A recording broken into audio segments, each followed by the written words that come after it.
Acción, tu revista mensual de cine y series, con los mejores estrenos de cine, fichas y reportajes coleccionables, series de televisión y 4 pósters todos los meses. Búscala en tu kiosco. Pues muy buenas, aquí estamos, Cristina, para hablar de Solo los amantes sobreviven, que es un título que prácticamente es un spoiler de la película de la que vamos a hablar, que es precisamente esa película de Jim Jarmusch, una película que yo creo que aparentemente en principio habla sobre el vampirismo, pero en realidad creo que el tema del vampirismo solo es un recurso para hablar de otras muchas cosas, como suele ocurrir habitualmente en el cine de su director, de Jim Jarmusch. Es una producción de 2013, una producción que cada vez, un tipo de producción, tipo de película que cada vez es más difícil de ver en salas cinematográficas. Y antes que nada, Cristina, te quiero agradecer la paciencia infinita que has tenido después de haber pedido esta crítica, hasta que ha salido, pero la vida me da lo que me da, no me da la vida. O sea, y aunque sé que repito mucho esta explicación, no me importa repetirlo una vez más, porque además creo que tú te la mereces especialmente, porque es que estoy, digamos que la multiplicación de estrenos ha complicado la capacidad de poder hacer ese espacio, ese paréntesis que necesita este tipo de trabajo, por lo menos tal y como yo lo veo, que es como lo ven también, creo, mis compañeros, ¿no? Que necesita un espacio, que necesita un paréntesis de tiempo, que necesita dedicarle un nuevo visionado a la película y que, pues bueno, también buscas algún tipo de documentación, libros, si lo hubiese, algo sobre el director y todo esto, ¿no? Para darle un poco de contexto a la película y que no quede simplemente, pues eso, una opinión de yo pienso esto. Pero en cualquier caso, lo que sí tengo que hacer, Cristina, ya sabes, son los avisos. Aviso de primero que esto es una videocrítica con spoilers, así que si alguien no ha visto Solo los amantes sobreviven, pues no debería seguir viendo esta crítica. Yo sé que tú sí la has visto, Cristina, porque además sé que has tenido con ella un trabajo de exposición y demás. Y después, segundo aviso, que esto es una videocrítica de la revista Acción, Acción Cine y Acción Televisión, que es un mensual que podéis conseguir en los kioscos y que también podéis pedir a la dirección que os van a poner en este mismo vídeo. Y es una revista que mezcla la actualidad, las noticias, la información sobre lo que ocurre en el cine en cada mes, voy a encender la luz porque aquí parece que hay luz, pero no hay luz, es una cosa muy vampírica todo esto, que podéis conseguir cada mes en el kiosco. Y como os digo, cada mes mezcla noticias con noticias de actualidad, entrevistas, reportajes, opinión y demás, con pues distintas secciones de coleccionismo. Es una revista que lleva 8 pósters y que estoy buscando algo así para destacar. No quiero destacar siempre lo mismo, pero por ejemplo, pues tenemos nuestros carteles a página, aparte de los pósters, sobre películas señaladas de las que llevamos dentro de las colecciones, ¿no? Dentro de lo que es, pues por ejemplo, obras maestras. Aquí tenemos una sección, obras maestras del cine español, Calle Mayor de 1956, y después, pues por ejemplo, Gordon Douglas, el director del mes, en el coleccionable de directores del mes. Aparte de esto, si os gusta el vídeo podéis darle a like, podéis suscribiros al canal, y con esto, dicho todo esto, ya entramos en la videocrítica de Solo los amantes sobreviven, que como digo es una película de Jim Jarmusch. Primero que quería decir es si realmente es la última gran película de Jim Jarmusch, y para eso nada mejor que una buena chuleta. Vamos a ver, si nos ponemos a repasar, Solo los amantes sobreviven desde 2013, y después de esa película, pues las cosas, digamos que a mí me parece la última. Esperemos que haga otra y que mejore o que se ponga al nivel de estas, ¿no?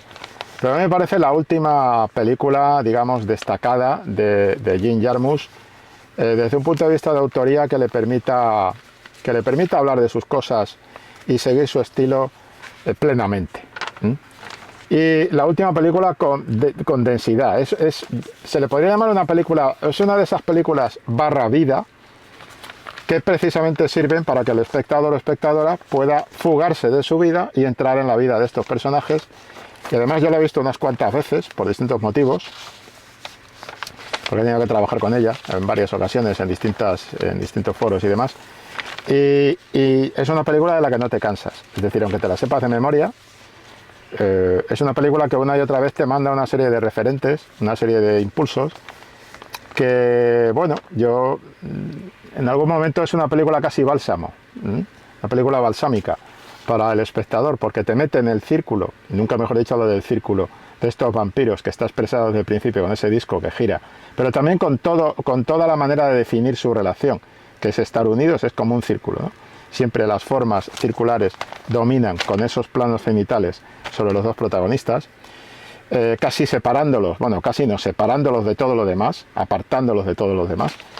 Y en ese desarrollo, ya digo, de película balsámica, de película que de alguna manera es como una película barra vida para separarte de tu vida o para saltar de tu vida a la de estos personajes y entrar en un mundo absolutamente fantástico de ficción, pero donde hay unas pinceladas de realidad muy significativas. No sé, yo cada vez que veo esta película me recuerda mucho... A ver, esto es discutible, debatible, y saldrá alguien en los comentarios mandándome al infierno por decir estas cosas, pero a mí me recuerda mucho a Murakami, a las novelas de Haruki Murakami. Digamos, el efecto que me produce esta película es ese efecto balsámico que me producen las novelas de Murakami. Pero bueno, sea como fuere, esto ya digo que es algo absolutamente personal, Cristina, y quizá no lo debas ni tener en cuenta, ni tú ni el resto de los que veáis esta crítica. Tenéis que llegar a vuestro propio entendimiento con esta película y cómo os habla esta película, pero a mí me hace ese efecto, ¿no? Entonces decía que era la última película porque después algunas de las cosas que intenta aquí, o sea, que intentan o que logra en Solo los amantes sobreviven, va a intentar replicarlas en una película que es inferior, que es Los muertos no mueren, que es una película dedicada al fenómeno zombie y que está repleta de estas alusiones, de estos guiños cruzados a la cultura, a la alta cultura, pero también a la cultura popular. Con esas fotos, con esas citas, con esas alusiones, Shakespeare, etc. Pero digamos que en Los muertos no mueren no le sale tan logrado ese ejercicio, aunque a mí me gustó la película, me gustó Los muertos no mueren, pero no al nivel que me llena Solo los amantes sobreviven, ¿no? Y entonces, de hecho, Los muertos no mueren parece una intentona fallida de replicar algunas de las cosas que están en Solo los amantes sobreviven. Entonces, como tengo mis chuletas y muchas veces para no despistarme e irme por los cerros de Úbeda, pues yo creo que va a ser muy bueno que yo siga esta chuleta que he organizado sobre la película, mientras que la veía. Sí quería comentar esto, que en el tema de las alusiones pasa una cosa con Jarmusch, y es que a veces puede ocurrir que está tan repleto de guiños y de alusiones y de referencias y etcétera, que puede producir incluso despiste en el espectador. Este fenómeno se produce mucho más en Los muertos no mueren, pero por ejemplo te pongo un ejemplo, Cristina, de lo que pasa aquí con Solo los amantes sobreviven, y que habla también de ese concepto, de ese instinto etnocéntrico que tenemos, y ombliguista, todo hay que decirlo, que tenemos como espectadores y espectadoras, porque mucha gente, y yo el primero cuando vi la película, interpretaba los nombres de estos personajes, de estos dos vampiros, Adán y Eva, como una alusión bíblica. Y en realidad es una alusión a un trabajo poco circulado, poco publicado de Mark Twain. Y la referencia de Jim Jarmusch es Mark Twain. Y está haciendo también referencia a personajes cuando ellos viajan, los nombres que se ponen cuando viajan. Pues por ejemplo, a Memorias de un artista adolescente o a alguna obra de Scott Fitzgerald, como puede ser El Gran Gatsby. Pero nosotros rápidamente, mucha gente, nos vamos directamente con el tema bíblico, con el tema tal, y entonces a la hora de hacer análisis, eso te puede llevar por un camino muy curioso, desde un punto de vista casi más que de analista, de entidad creativa con la película, porque una cosa que tiene solo los amantes sobreviven es su capacidad para incentivar la propia vena creativa del espectador o espectadora. Es decir, tú estás viendo la película y porque la película hace un homenaje a la creación. La película hace un homenaje al aprovechar el tiempo. La película tiene, y eso sí creo que es indiscutible, una capacidad para dibujarnos una manera de entender la vida como un disfrutar de la vida. La eternidad de estos vampiros les permite disfrutar del arte, disfrutar de la creación, disfrutar de la cultura. A mí la secuencia que más me gusta es la secuencia en la que ella va a viajar y selecciona qué se va a llevar en las maletas. Y lo que se lleva en las maletas son libros, y solo libros. Y cómo ella repasa esos libros, relee esos libros rápidamente. En chino, creo recordar, creo que algo en japonés también, por supuesto algo de literatura árabe, por supuesto por el tema Tánger y demás, es un referente de la película, y clásicos, muchos clásicos. Y modernos también. Entonces yo nunca he visto... O sea, nunca he visto, es mucho decir, pero creo que es una de las alusiones al placer de la lectura, que es un placer que yo comparto, que he visto en una película. Una de las mejores alusiones al placer de la lectura, al amor por la lectura que he visto en una película. Y la lectura concebida como alimento. Alimento, si quieres, para el alma o alimento para tu cabeza, para el cerebro, da igual, si no nos queremos poner místicos. Pero en cualquier caso, alimento vital. Hasta el punto de que cuando ella llega al apartamento de Adam, lo que hace es meter los libros, esos libros que tiene en la nevera. Entonces, en el momento en que saca los polos estos de sangre y se ve en el plano, se ve que sus libros están en la nevera. O sea, para ella los libros son alimentación, son un alimento nutritivo. Y esa pasión es lo que a mí me encanta de esa secuencia de viaje, porque además creo que es una buena broma. Es una película que tiene, yo diría que tiene más, aunque es una comedia también con su toque dramático, pero yo diría que la comedia, el humor, la comedia le gana al drama. La comedia le gana al drama. En momentos claves, por ejemplo, como cuando la hermana asesina, así claramente, al muchacho este que le sirve como, digamos, como contacto, esa especie de Renfield, lo que sería Renfield en la novela Drácula, ¿no? Contacto del vampiro con lo humano y que le sirve para llevarle pues las guitarras y la bala y demás. Y demás, bueno, pues en el momento que lo asesina hay un momento muy bueno, un guiño de humor muy claro cuando entra Tom Hiddleston, Adam, y se queda mirando la escenita del otro pobre hombre con el cuello ya vampirizado, o sea, sin sangre, desangrado y tal, y las otras dos allí sentadas en el sofá, y dice: te has bebido, te lo has bebido, te has bebido al chico este, te has bebido a este.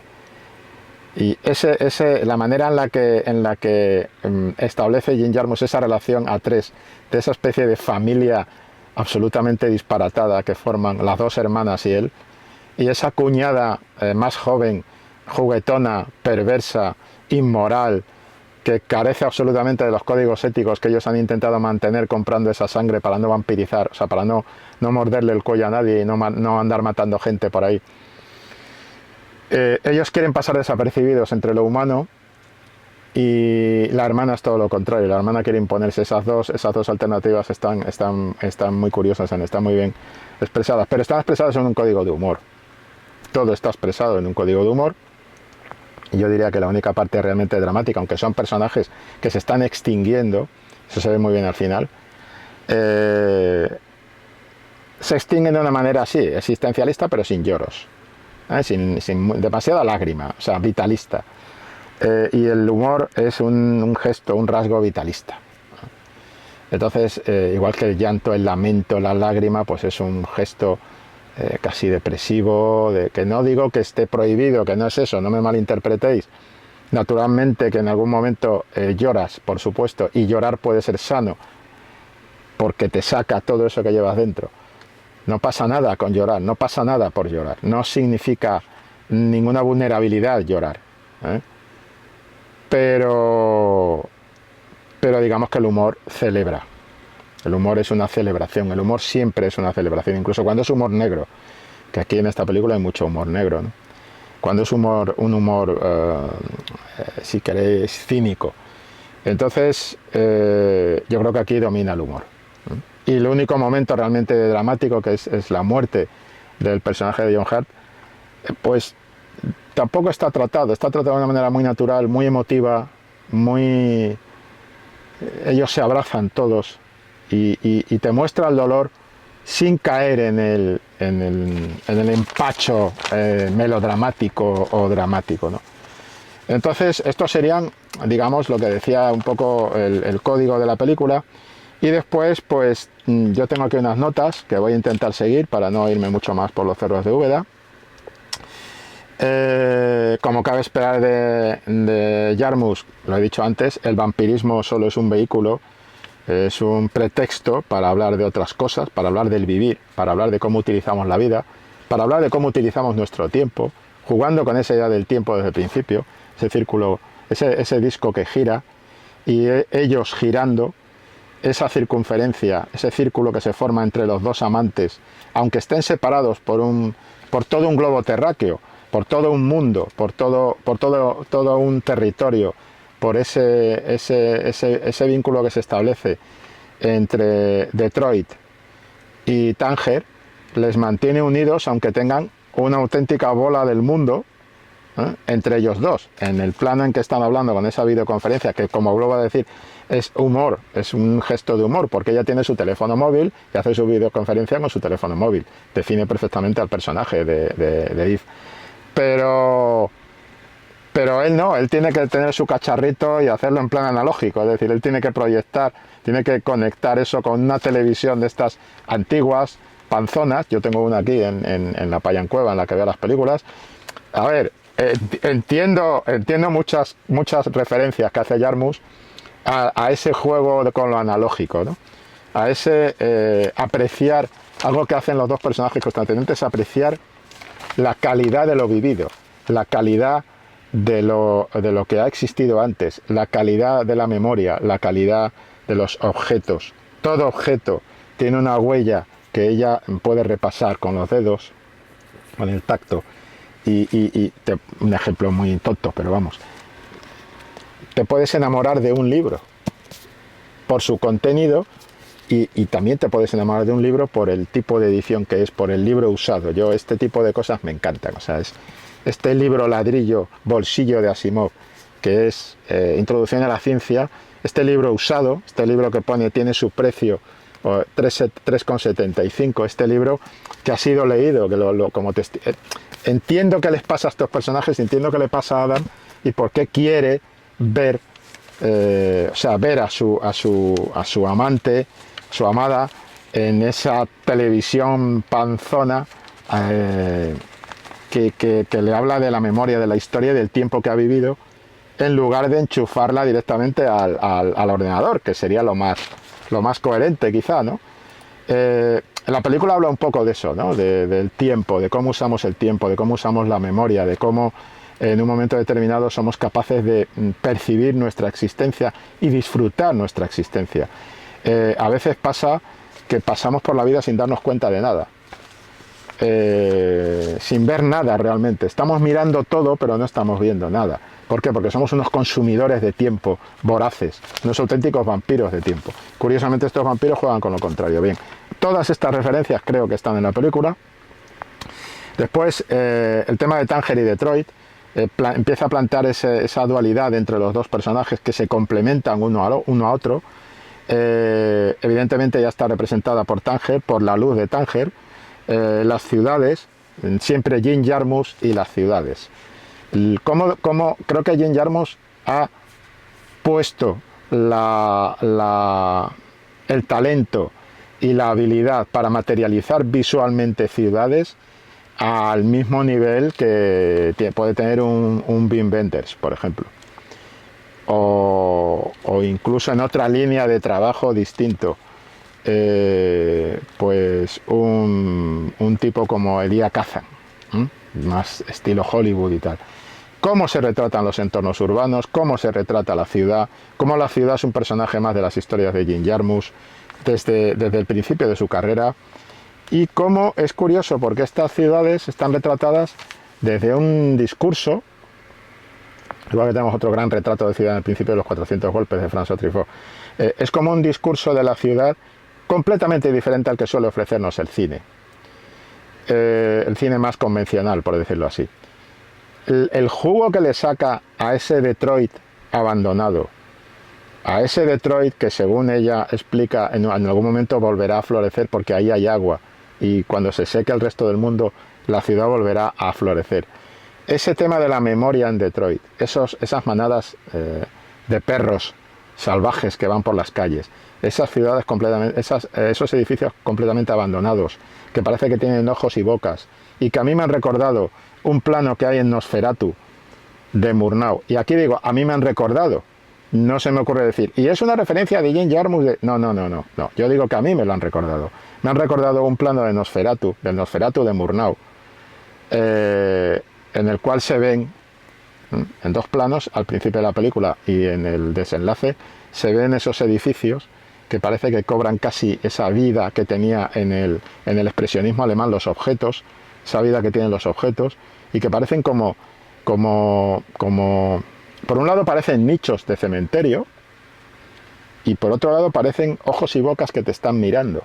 A esos edificios, en la película Nosferatu de Murnau, va a ir a vivir el vampiro, y son como una referencia de que en el mundo real también existe esa otra realidad, como paralela, ¿no?, de las ciudades que se extinguen, y de la muerte, es como un binomio vida-muerte, ¿no? Bueno, pues ese juego entre Tánger y Detroit. No me arriesgaría a decir que Tánger representa la vida y Detroit representa una forma de muerte, pero sí me arriesgo a decir que Tánger representa claramente el vitalismo, la manera en la que entiende la vida el personaje de Eve, de Eva, y Detroit representa la manera en la que entiende la vida, esa manera depresiva, un tanto si quieres, casi suicida del vampiro interpretado por Hiddleston de Adam, ¿no? Y por eso son dos personajes que se complementan, porque no miran igual, no ven igual, y lo único que tienen en común es que se aman.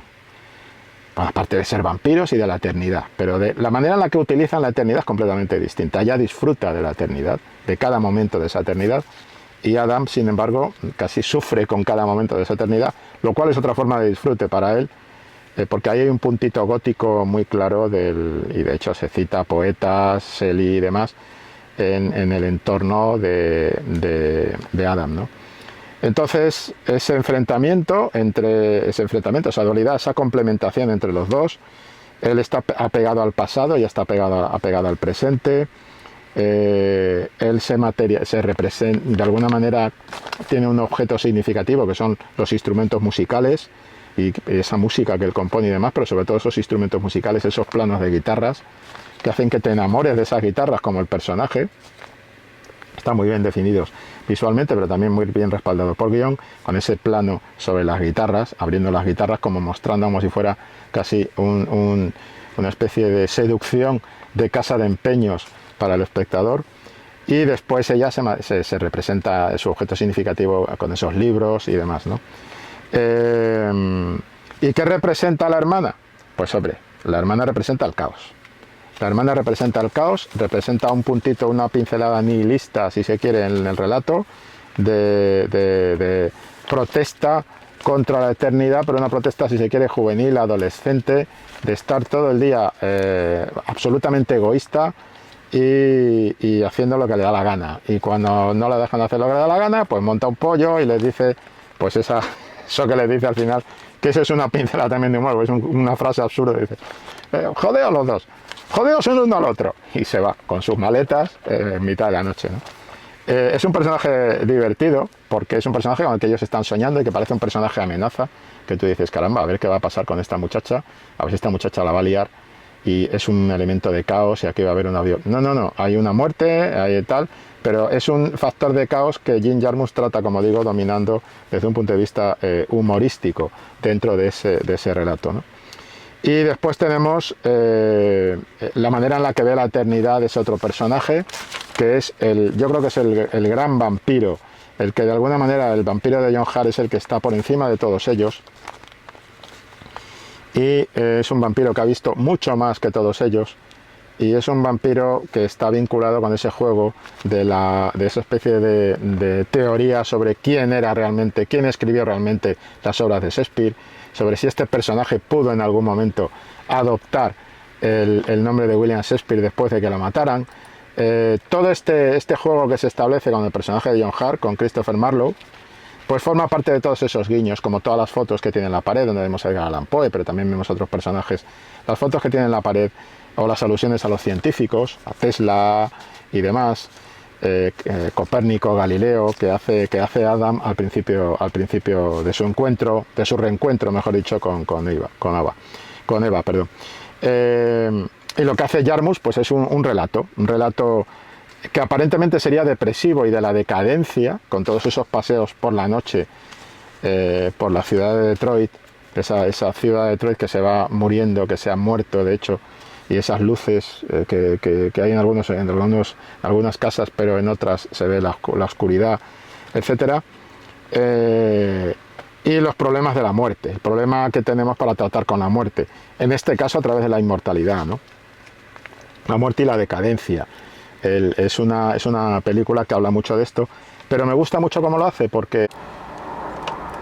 Bueno, Cristina, pues nada, ya ves que se ha cortado la batería y he tenido que cambiarla, y por eso se produce este pequeño paréntesis en el vídeo. Estaba hablando de la muerte, de cómo aborda la muerte Jim Jarmusch en esta película. La muerte, la pérdida, el dolor, como lo queramos llamar. Y lo hace, como digo, dominando pues esa visión optimista que es la que impone el personaje de Eva, con Tilda Swinton, por ejemplo, en ese plano del taxi en Tánger, cuando ella regresa a Tánger con Adam, ella va a rescatarle a él, a Detroit, y se lo lleva a esa ciudad con colores más vitales que los de Detroit. Si te das cuenta, en Detroit prima un color y un tipo de planos y una manera de mostrar la realidad pues claramente deprimente, aunque Jim Jarmusch juega con el humor y con el diálogo para mantener digamos, ese tono vitalista, y rápidamente la introduce a Tilda Swinton en el mundo de Adam, para que eso cobre otra vitalidad, otro nervio. Y digo, cuando se lo lleva de vuelta a Tánger en el taxi por la noche, que van viendo también una ciudad que también es una ciudad por la noche y demás, y ahí entran, como he dicho, las ciudades de Jim Jarmusch, la capacidad que tiene Jim Jarmusch para retratar ciudades, ¿no? Tan interesante. Pues ahí volvemos a encontrar esos colores más cálidos, y esos colores con un poco más de vida, que es la vida que ella insufla a su eternidad, ¿no? Y que intenta que de alguna manera le llegue parte de ese eco, de esa vida vitalista, de esa vida positivista, de esa vida optimista al personaje de Adam, que es un deprimido de tres pares de narices, ¿no? Esta es una película que, además, con todo lo que ha pasado en la pandemia, creo que cobra otro sentido a posteriori. Esto ya forma parte de las percepciones de cada cual, por supuesto, pero yo creo que es una película que, revisada en la actualidad, pues tiene ese tono, no diría yo premonitorio, pero sí ese tono balsámico de recuperación que hablaba al principio, ¿no? Y con vampiros que son más humanos que los humanos, lo cual me ha llevado a pensar también en Blade Runner y en cómo esta película está jugando como en el otro lado, en la otra cara de la moneda de Blade Runner. En Blade Runner los replicantes son de alguna manera los protagonistas encubiertos. En esta película los vampiros son los protagonistas absolutos y destapados desde el principio. Pero las dos figuras tienen como en común, los replicantes también tienen el tema del tiempo como característica definitoria de su existencia. Ocurre que su tiempo es muy breve y de alguna manera lo que les deja marcados es esa brevedad de vida que tienen, mientras que lo que marca a los vampiros de Jim Jarmusch es esa eternidad de vida de la que poseen, ¿no? Y cómo la abordan. Pero a mí, no sé, me ha recordado los personajes de Adam y de Eva, me han recordado mucho esta película Blade Runner de Ridley Scott y sus replicantes, ¿no?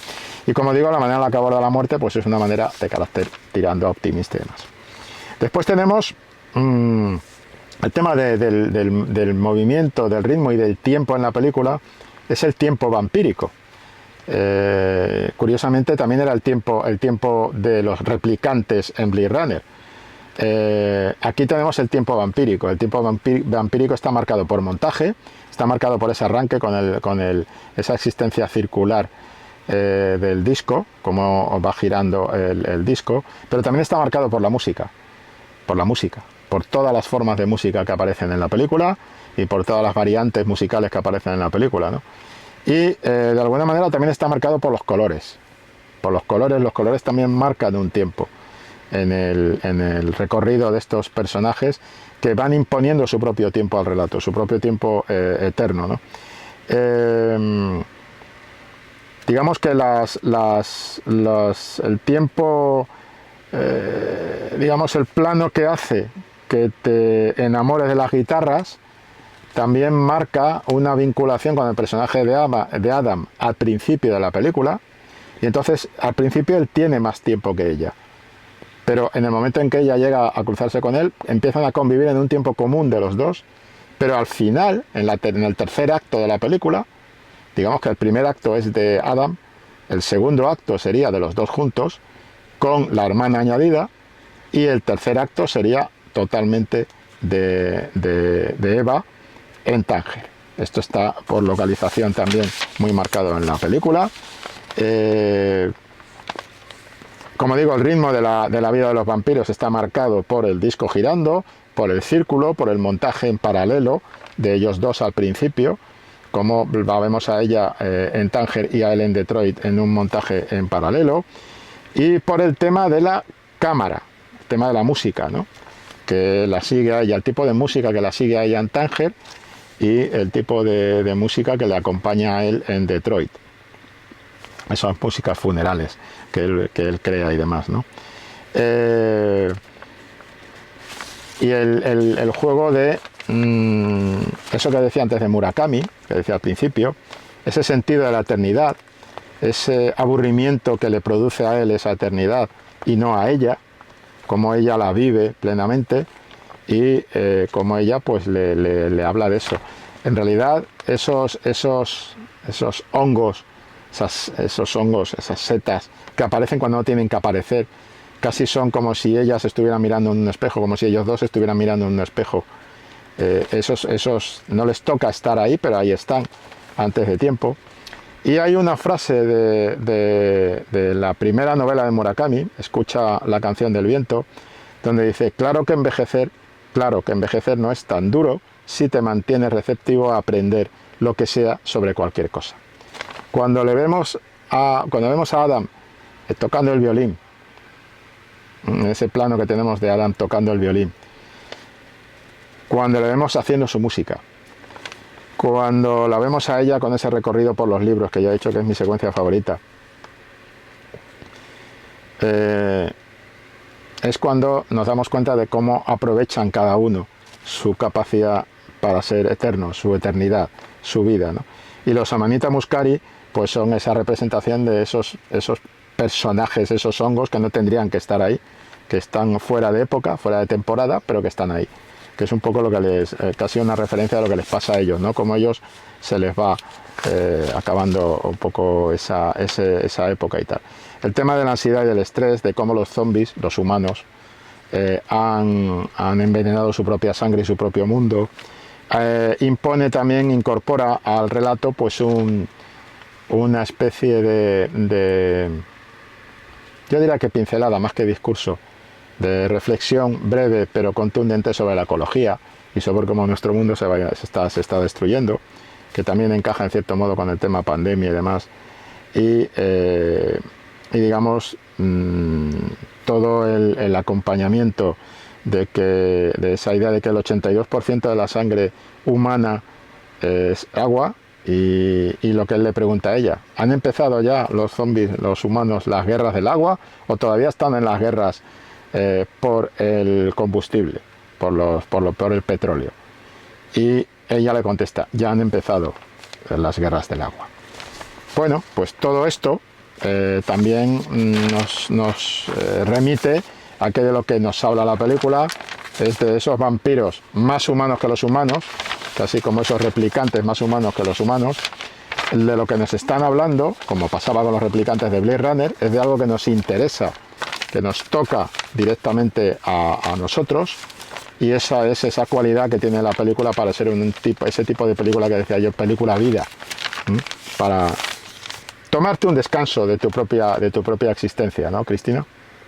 Y una película absolutamente, para mí, hipnótica, no solo desde ese arranque que te pone con el disco girando y demás, sino en general desde todo su planteamiento. Y a mí me pasa una cosa curiosa con esta película: cuanto más veces la veo, más me gusta. Pero es algo que me pasa con muchas de las películas de Jim Jarmusch. Cuanto más veces las veo, más enganchado me quedo con ellas.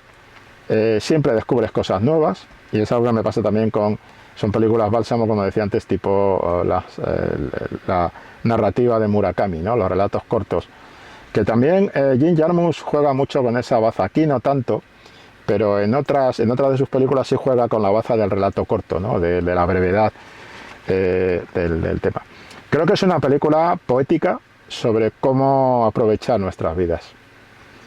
Cómo aprovechar nuestras vidas siendo capaces de percibir lo que nos rodea realmente, de experimentar lo que nos rodea realmente. Lo que pasa es que somos unos animalillos muy egoístas, muy caprichosos, que a veces nos negamos a nosotros mismos lo mejor que tiene la existencia. Y creo que ahí es a donde ha ido Jim Jarmusch con esta coproducción entre Reino Unido y Alemania, que él rodó en contra de su inicial intención.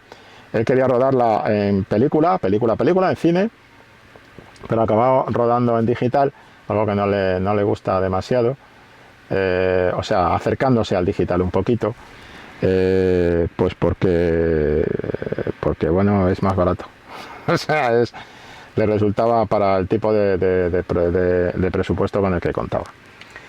Es una película que a mí yo meto en la misma familia, por decirlo así, de las de Cronenberg, de las últimas de Cronenberg, y que es un tipo de producción que me temo que el cine, que vaya desapareciendo en el cine.